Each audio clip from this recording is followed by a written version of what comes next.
Hi, I'm Mike, owner of the Groove in Phoenix, Arizona. Today I'm going to talk about two different subjects.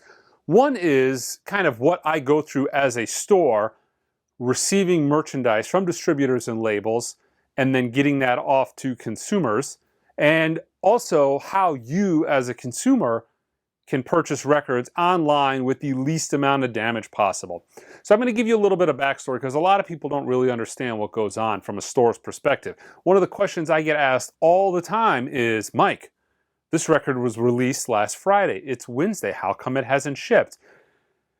And I answer that question generally via text message, but email. But I'm going to show you guys with photographs. Now, all the photographs that I'm going to show you are actually photographs taken from my cell phone over the last couple of months.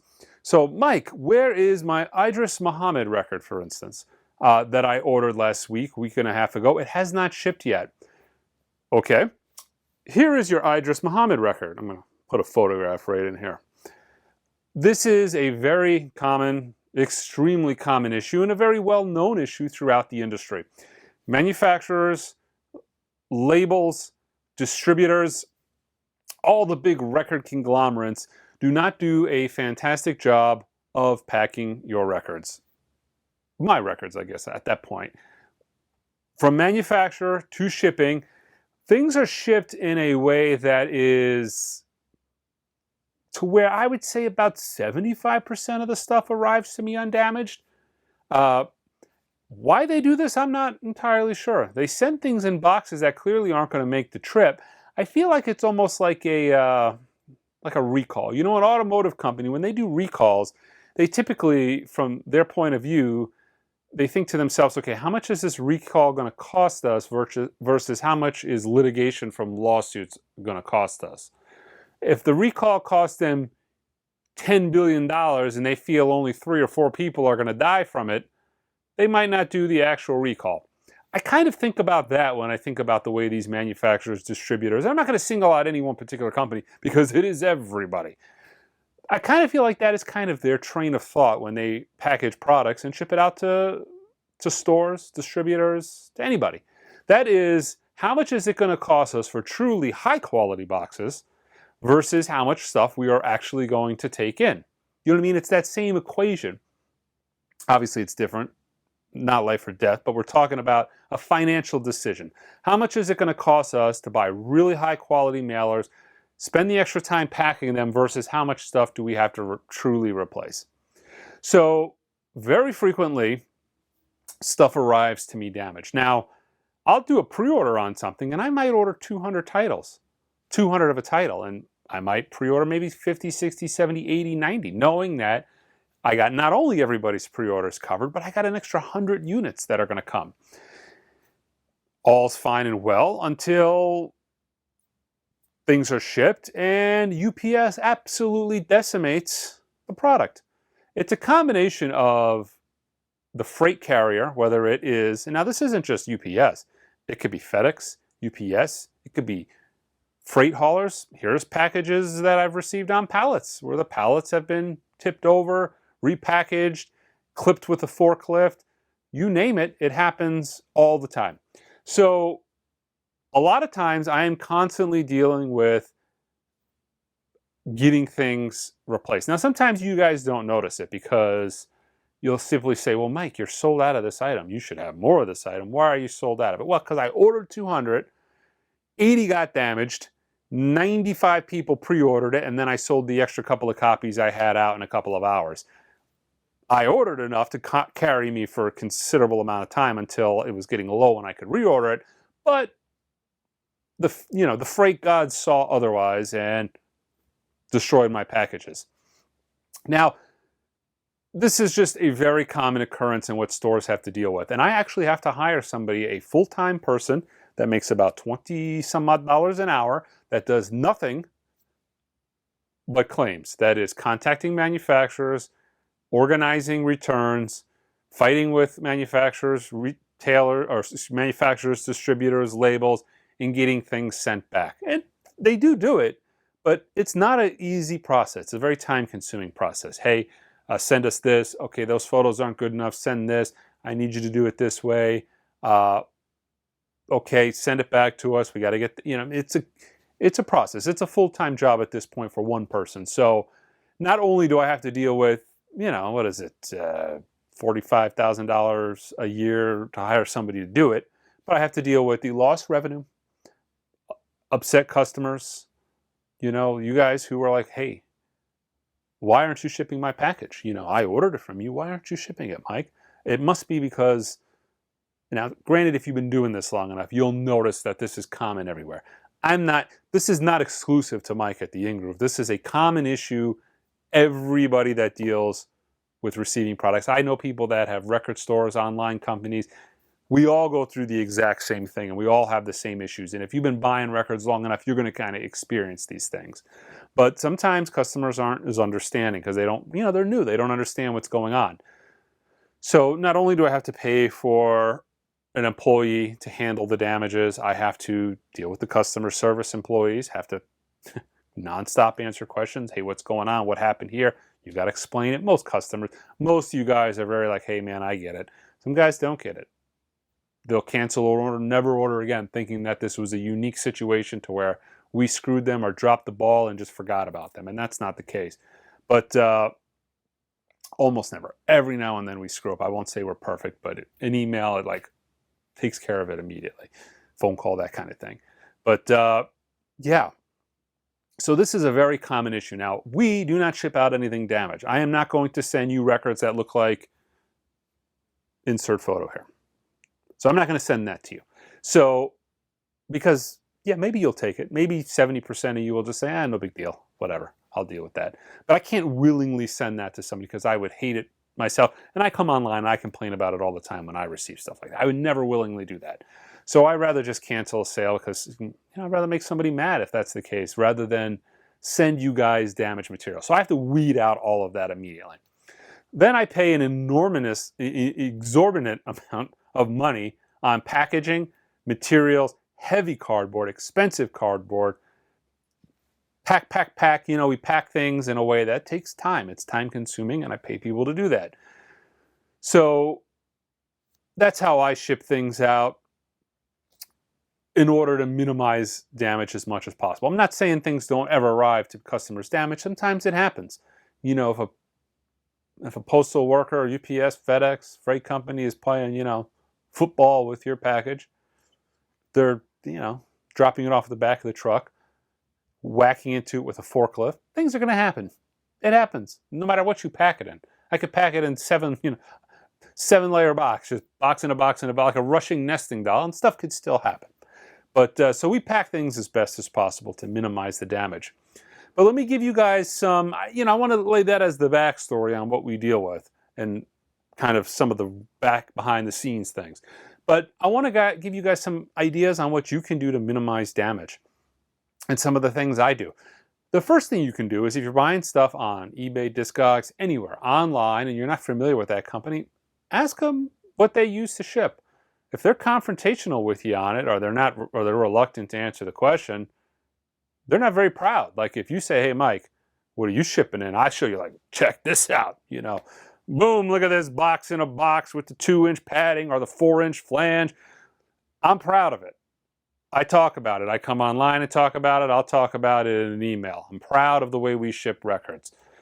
If a company or person that you're looking at purchasing from somebody online doesn't answer you or is not forthcoming with the information, that's a red flag. Now you got to keep this in mind too. I don't know how much your time is worth. If you're a fan of just constantly going back and forth with people online over a $25 record, I would think nowadays, man, minimum wage almost everywhere is $15 an hour. So if you want to just waste endless amounts of time dealing with damage claims all the time, maybe you're retired, you got nothing to do, you're bored and that's what you want to do. I get it. But as a person that is getting into the hobby, you need to buy things from reputable companies that are going to minimize the amount of time you're going to have to deal with problems. There will be problems, but you want to minimize that. I would say as a rule of thumb, the companies that deal in audiophile records, not all of them, but the companies and retailers that specialize in audiophile records tend to have a pickier customer base. And if you have a pickier customer base, you are used to doing things in a specific fashion and mailing things in a specific fashion.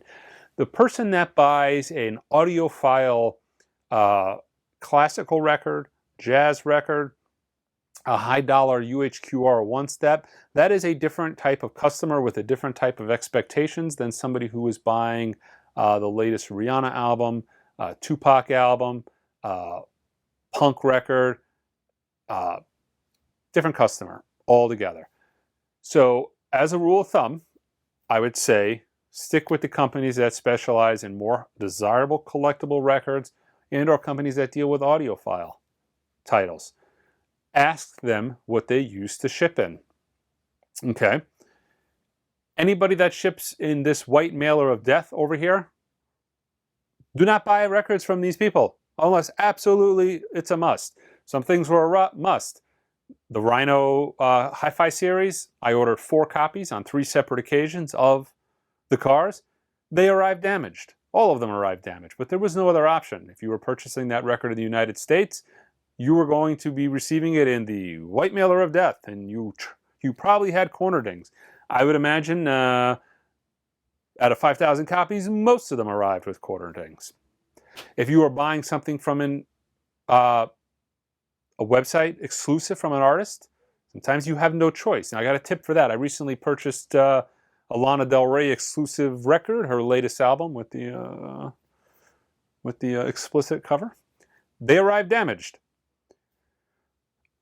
One of the things I've used as a trick is if you are buying records from a place like that, if you can put it in if you can add something to it that is not going to fit in a record mailer, you will generally have better luck. So a lot of times if I can add, just even if it's something I don't want, a keychain, a glass, sometimes a t-shirt, just another item that will prevent them from just putting it in the white cardboard mailer of death and mailing it to you, that's a good, I'd rather spend $10 on whatever tchotchke that it comes with, hang it on the wall or give it to somebody than have to deal with some companies, because some companies will not deal back with you. Example, Rhino. I've contacted customer service 5 times and I've received nothing but an automated email that you are in queue to be handled here shortly. That was 5-6 weeks ago. I'm guessing that queue is their spam folder because there's been no handling taking place.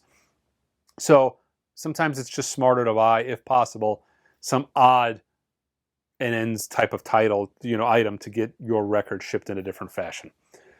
So, these are some good advice, I think, for people. But number one, more than anything, is contact the company and see how they mail. Look at other people's reviews. Most people that are collecting records know other places. If you're kind of new to it, you can kind of gauge from other people, your friends or whatnot, who they've had experiences with.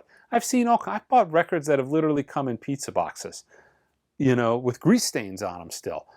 I've bought records to where the manufacturer or the company has put the label directly on the record and mailed it. I've had records come in plastic bags with labels on them. Typically, we talk to each other, so it's a good idea to talk. But the number one way, this is it. This is the final moment of the video that you have all been waiting for. Not always possible, but when possible, the number one way you can avoid receiving damaged records is to go to a record store and buy it in person, because you know exactly what it looks like. That is not feasible for all of you, and I understand that. If you live in a remote town, or maybe, a lot of record stores are not the in-groove. Now, if you live in Phoenix, Arizona, you might even be spoiled at this point, because you can come down to the in-groove and get whichever Analog Productions title you want, Tone Poet, audiophile record, collectible records, common records. You could just pick them up. They're in the bin. They're damage-free and ready to go. No damage. Or sometimes I actually do get damaged stuff. And if I get 100 pieces from somebody and it's one piece, sometimes it's 1 or 2 pieces, it's not worth going through the hassle. So what do? I just put it in the bin for a discount, or we put it on Discogs for a discount. If you check my Discogs link below, I'm starting to put all kinds of crazy sometimes I would whatnot stuff, Discogs them, put them in the bargain bin. It's just easier to deal with it that way. So that's another benefit to locals.